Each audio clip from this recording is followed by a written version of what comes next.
Bismillahirrahmanirrahim. Assalamualaikum warahmatullahi wabarakatuh. Waalaikumsalam warahmatullahi wabarakatuh.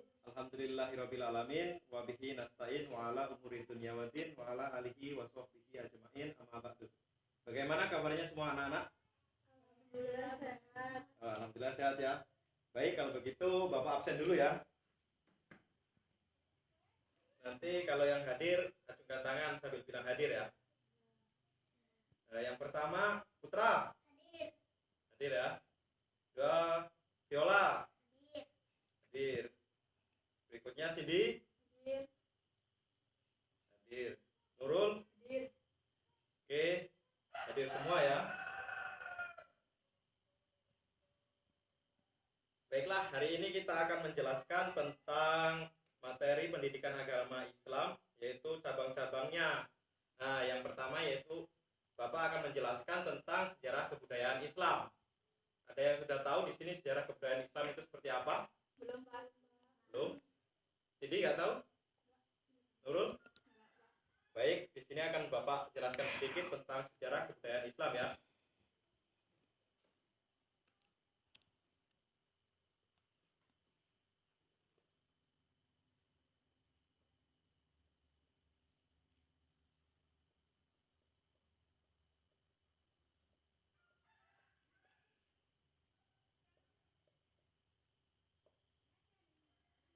Tadi kan digabung jadi 3 ya, sejarah kebudayaan Islam. Nah, kalau dijadiin satu-satu kayak gini, ada yang tahu nggak sejarah itu apa, kebudayaan itu apa, Islam itu apa?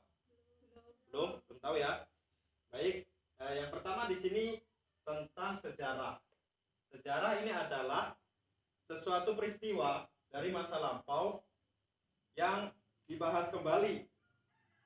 Nah, itu adalah sejarah itu, kita kalau di dalam sejarah kebudayaan Islam itu, kita akan mengulas tentang raja-raja Islam atau nabi, peristiwa nabi atau di peristiwa sahabat-sahabat nabi. Yang kemudian adalah ada kebudayaan. Kebudayaan adalah karya atau cipta yang dibuat oleh manusia dengan hati dan jiwa yang baik. Berikutnya adalah Islam. Islam ini adalah agama Allah Subhanahu wa taala yang diturunkan atau wahyu yang diturunkan oleh Allah Subhanahu wa taala kepada Nabi Muhammad SAW dan akan disampaikan kepada umat Nabi Muhammad SAW. Jadi sudah tahu ya, ini sejarah. Sejarah ini adalah peristiwa masa lampau.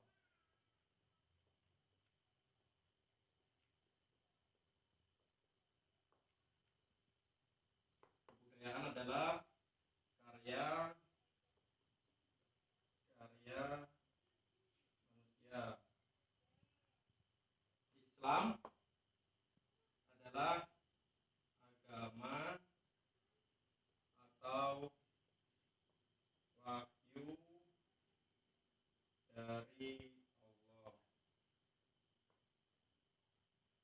Baik, bisa dilihat ya seperti ini. Apakah ada yang bisa menyimpulkan dari pengertian tersebut? Bagaimana? Baiklah, akan Bapak simpulkan sedikit. Jadi kalau ini digabung, sejarah kebudayaan Islam itu adalah sejarah yang membahas tentang peristiwa masa lampau dan karya-karya manusia dari zaman Nabi atau raja-raja itu diceritakan kembali. Nah, itu sejarah itu mengandung tentang kandungan Islam di dalamnya. Jadi disebut sejarah kebudayaan Islam. Baik, yang berikutnya adalah mata pelajaran sejarah kebudayaan Islam adalah salah satu pelajaran yang masuk ke dalam rumpun atau terhimpun dalam pendidikan agama Islam yang terdiri dari Al-Quran, hadis, akidah, dan fikih.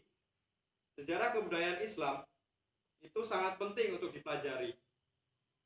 Kita belajar sejarah Islam, yaitu ada juga kita belajar dari masa turunnya Al-Quran, itu juga masuk sejarah Islam. Turunnya Al-Quran dari mulai apalah, ada raja-raja Islam atau sahabat Nabi. Itu termasuk dalam sejarah kebudayaan Islam. Yang berikutnya, materi berikutnya adalah fungsi mempelajari sejarah kebudayaan Islam. Yang pertama itu ada fungsi edukatif. Sudah ada yang tahu fungsi edukatif itu apa? Belum. Belum? Baik, ini dihapus ya. Sudah dicatat kan?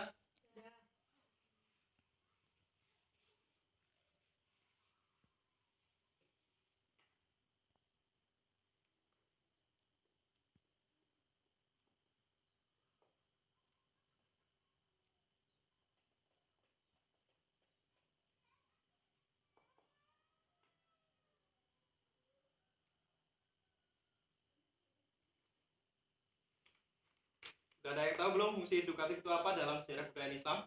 Belum.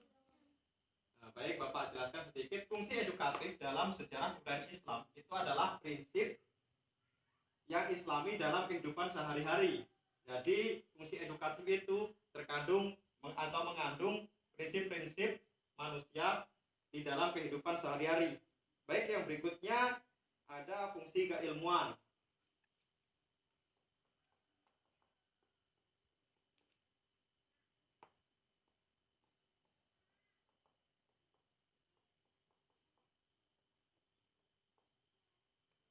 Ada yang sudah tahu fungsi keilmuan itu apa? Belum. Belum tahu? Baik, Bapak jelaskan sedikit. Fungsi keilmuan adalah kita di sini kalau mempelajari sejarah kebudayaan Islam itu ada fungsi keilmuannya. Kita di sini nanti memperoleh ilmu dan pengetahuan. Ya, tulis ya.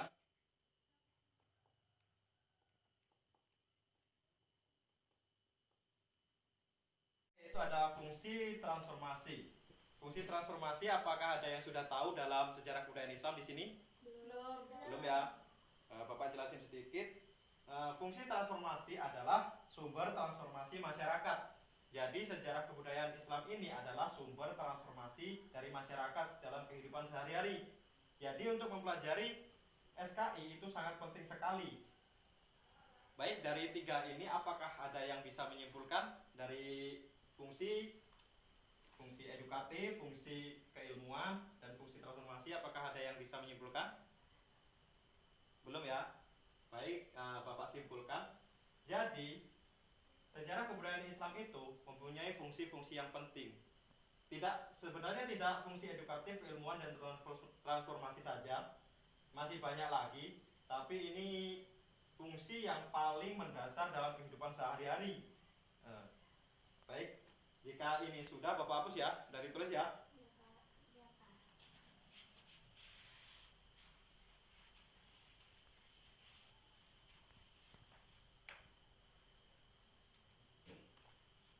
Baik, yang berikutnya kita akan menjelaskan tentang ruang lingkup sejarah kebudayaan Islam. Ada yang bisa menjelaskan di sini? Cindy mungkin? Belum bisa, Pak. Belum ya? Bapak lanjutkan. Ruang lingkup sejarah kebudayaan Islam itu mempelajari tentang sejarah para raja.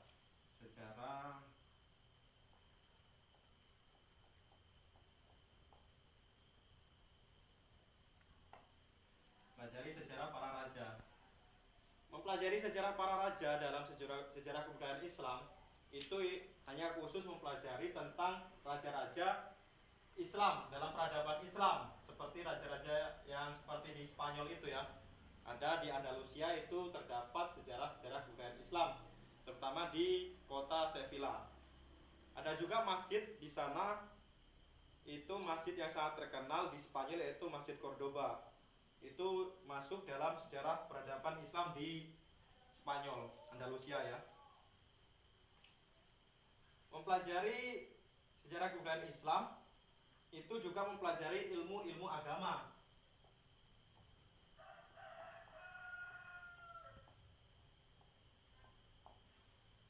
Nah, sejarah kebudayaan Islam juga mempelajari ilmu agama. Ya sudah pasti ya. Nah, di sini kita mempelajari sejarah para raja Islam terdahulu. Kita juga mempelajari agama Islam tentunya. Yang berikutnya adalah mempelajari ilmu sains.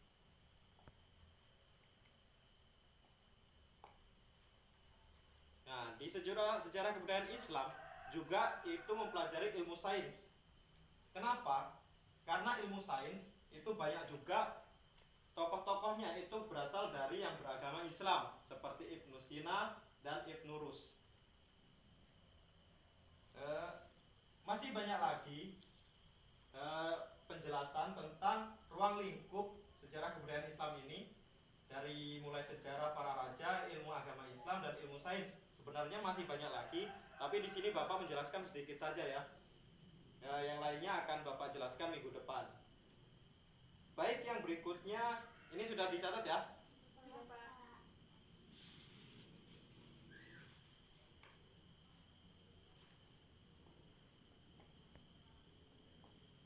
Baik, yang berikutnya kita akan menjelaskan dan menyebutkan tokoh-tokoh, beberapa saja ya, kita akan menyebutkan tokoh dari sejarah kebudayaan Islam ini yang terkenal.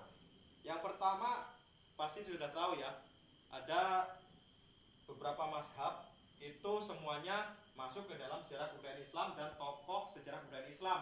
Ada yang tahu? Belum, Pak. Belum. Sepertinya sudah tahu tapi mungkin lupa ya. Yang pertama itu ada Imam Syafi'i.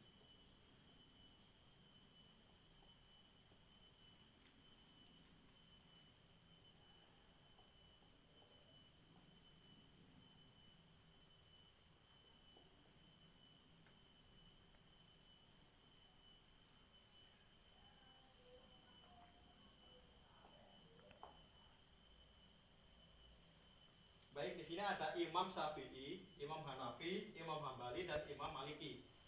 Di sini imam-imam tersebut itu mempelajari tentang ilmu apa dalam sejarah kebudayaan Islam. Ada yang sudah tahu? Belum. Belum ya? Sepertinya emang ini sudah tidak asing lagi bagi kita. Ini imam-imam tersebut ini mempelajari tentang ilmu fikih.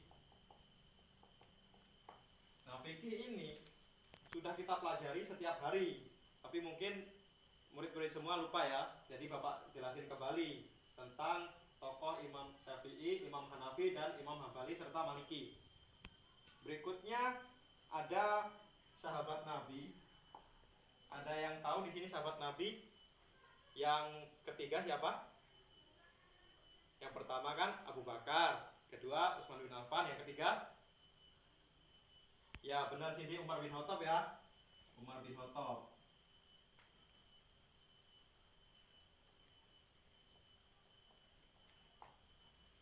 Umar bin Khattab juga di sini masuk dalam tokoh-tokoh sejarah kebudayaan Islam. Umar bin Khattab di sini yaitu mempelajari tentang ilmu administrasi negara.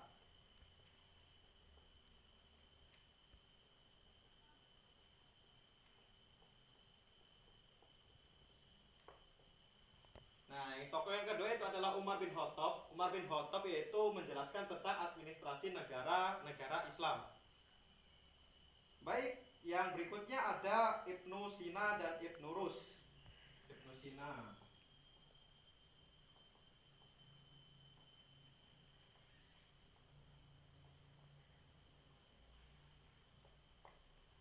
Di sini Ibnu Sina dan Ibnu Rus itu masuk ke dalam bidang filsafat. Ada filsafat umum ya, tentunya filsafat umum. Dan filsafat lainnya. Yang terakhir yaitu ada Ibnu Khaldun. Ibnu Khaldun adalah tokoh dari sejarah kebudayaan Islam yang mempelajari tentang bidang sejarah dan sosiologi. Di sini Ibnu Khaldun itu dalam Islam sering dipanggil yaitu Bapak Sosiologi Islam. Baik, dari pengertian SKI, ruang lingkup SKI, dan fungsi mempelajari SKI serta tokoh-tokohnya, apakah sudah dicatat semua? Sudah. Baik, kalau sudah dicatat semua, kita minggu depan akan mempelajari tentang pelajaran sejarah SKI yang secara menyeluruh ya. Jadi itu buat PR, nanti cari dan rangkum beberapa lembar, 5 lembar saja ya, nggak apa-apa. untuk tugas minggu depan. Baik, sudah maksud semua ya tadi ya? Sudah. Baik, kalau sudah maksud, kita akhiri pertemuan ini dengan bacaan Alhamdulillah. Alhamdulillahirabbil alamin. Baik, itulah tadi pelajaran pada hari ini. Jika ada kata-kata Bapak yang salah, Bapak ucapkan mohon maaf, dan kepada Allah Bapak mohon ampun. Dan Bapak akhiri, wallahul muwaffiq ila aqwamit thoriq. Wassalamualaikum warahmatullahi wabarakatuh.